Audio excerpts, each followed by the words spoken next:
I'm a grown woman. I can do whatever I want. Hey friends, and welcome back to another budget with me video. So I am going to be budgeting out for the last paycheck up until the next, which would be from the 12th until the 19th. So first thing I'm going to do is just write off, or rather check off, the bills that have already been deducted from the checking account and have come out and cleared and all that good stuff there. And that water bill, I actually just submitted it today because I kind of sort of forgot to do so last week. So that has not cleared the account as of yet. The light bill came in. I was expecting it to be about $265 based on last month, but it's actually $279.08, so a few bucks more. And kids dental, it's $135. I just didn't write that in, but that'll be the same, as well as the life insurance at $115. That would be the same as well. So that is that. Just want to cross those off really quickly. That way I know those bills have already been paid and cleared the account.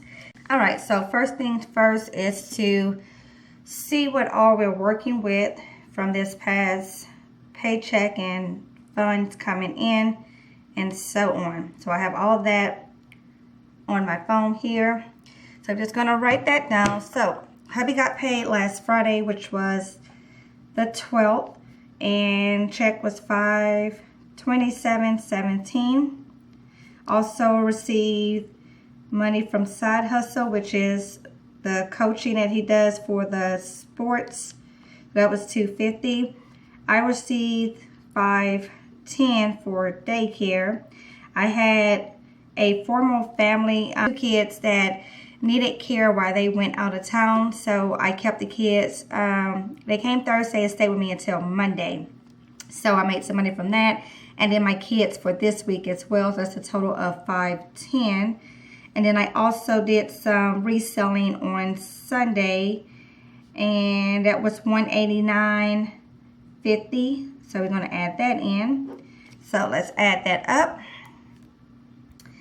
$527.17, $250, $510, $189.50.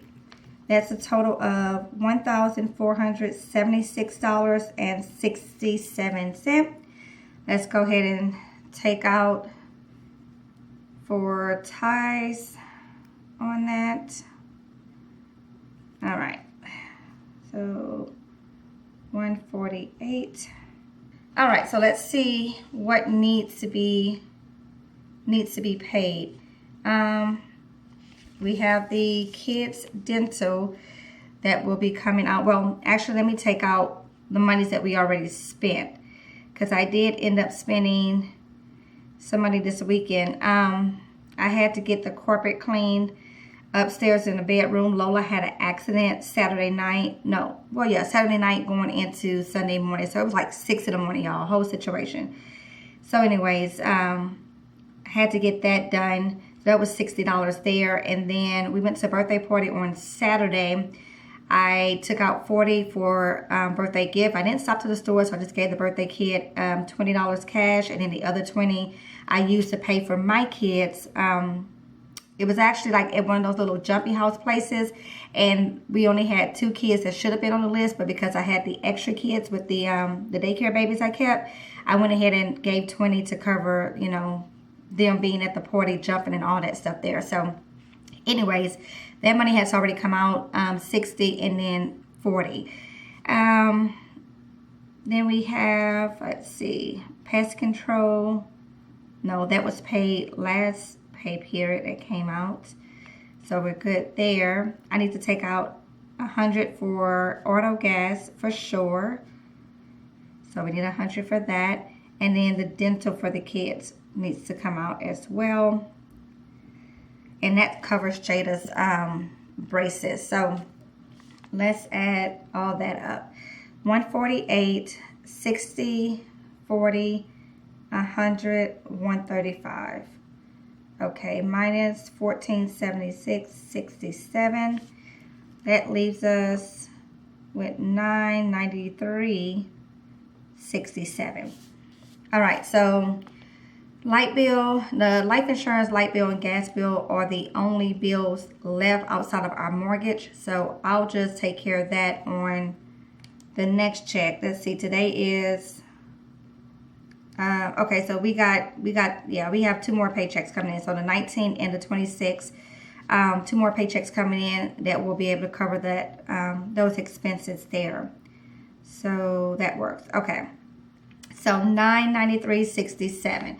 So I still need to make sure that we can pay the mortgage because that's, of course, our biggest expense. And my plan is to break the mortgage up by the number of weeks that we have per month. So that number for this month was $319, I believe. The mortgage is $276 divided by 4 weeks, $319. I put $319 back last week. We have $993.67 left over. So I think I'm just going to take the entire $900 and put that towards the mortgage. So that'll be 9 and then the $319. So I would be just 12, let's see, 12, so I would be $57. Actually, I'm just going to go ahead and pay the mortgage because $993.67 plus the $319 that I already put back.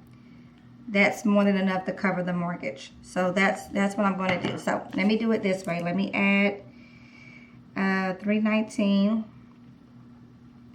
And this is house payment. So what I ended up doing is I transferred that money over to the business checking account because I really hardly ever use the business checking account, and that way I can make sure that money does not evaporate. So that's what I ended up doing last week. So that would equal, what we said, $13,1267, right? $13,1267 minus the mortgage, which is $12.76, and it's actually with 1 penny. So let's just add that up correctly. How about that? So that will leave a total of $36.66 left over.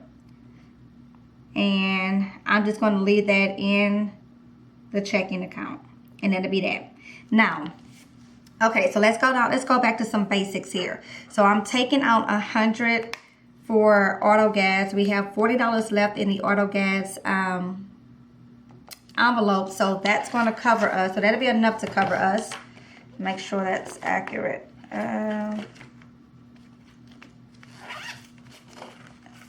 Yes, we have $40 left here. So I'm going to add $100 to that. So that'll give us $140 for gas. We are not, and let me add this up too. Let me pull it up on my phone. Because I do have money in, let's see, Ibotta, I believe. Let me pull it up and make sure. I probably need to cash out of Ibotta as well. I have, come on, $24.15 from Ibotta. Okay. And then Kroger cash back, I have some money there too. I have $18.25. Now with Kroger cash back, I'm not able to cash this money out to Ibotta because I have to have a $20 minimum to do so. However, I can use this amount on my Kroger account. So I can transfer it over and be able to use it on my Kroger account. So that works. And then I'm just, $1.75 shy of $20. So I'm sure in rebates come next week, I'll hit that and so on. So, and then in Fetch Rewards, I have enough for another $25 gift card if I need to. But again, if you guys saw my grocery haul for this week, my cash out of pocket was like $79 and some change.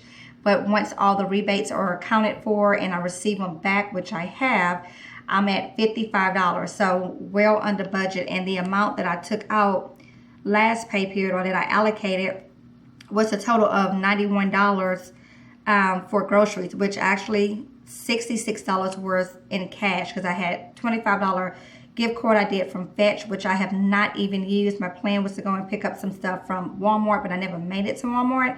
So I still have that $25 gift card from last cash out, which was last week. But then the $66 in cash is what I use at Kroger, and it's and at the 99-cent store for groceries for this week. So long story short, I have $24.15 from Ibotta. I have $18.25 at Kroger. Then I could do another $25 cash gift card, but another Visa gift card if I needed to. But I still have the gift card from last week. So that is that. So this here will cover, again, groceries for the upcoming week, and then cover my couponing as well, which I have that gift card for Fetch, and I'll probably use that for couponing because I still need to get by Walgreens and do some deals as well.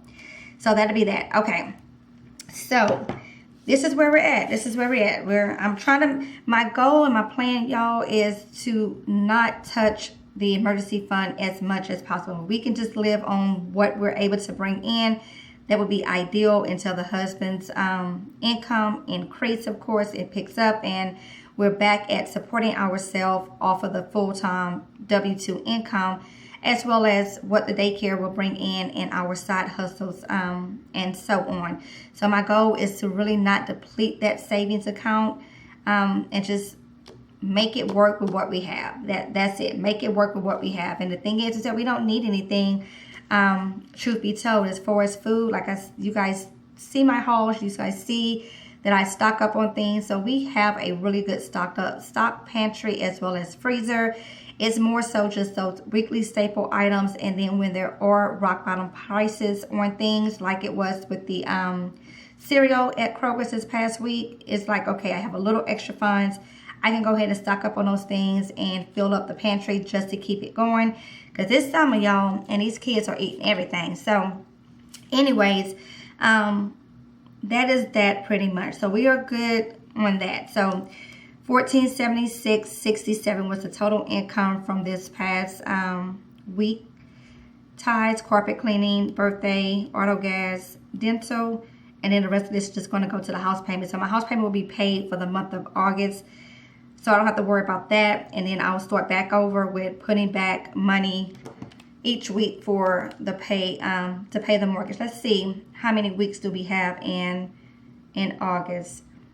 Okay, August is 1, 2, 3, 4, 5. 5 weeks in August that I would need to put back. Let's see, $1,276 is the mortgage divided by 5. So roughly $255. Let's just say $260. How about that? $260 a week to put back in August to make sure we can go ahead and pay the mortgage for September. So that is that. That's what we're working with. So again, as of right now, there's nothing being sync fund because there's just not any extra funds to be going towards that. As you see, what's left over is $36.66.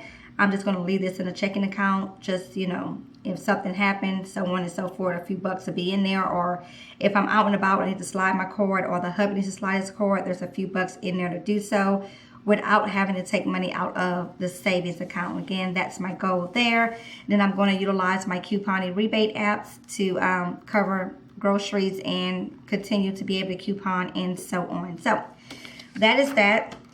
And again, all this here will go, well, this is 40 for the gas, and then 100. 1, 2, 3, 4, 5. So 100 for gas, and then the rest of this will be going to the bank. 20, 40, 60, 81, 20, 40, 60, 82, 20, 40, 60, 83, 20, 40, 60, 84, 420. Do anybody else do that when they count out 20s? Like, you know, you count them out in increments of 100. You kind of spread them out like that. Anyways, I do that. 1, 2, 3, 4, 20. So 420 is going to go into the checking account. So I'll be getting to the bank, I don't know, maybe Friday.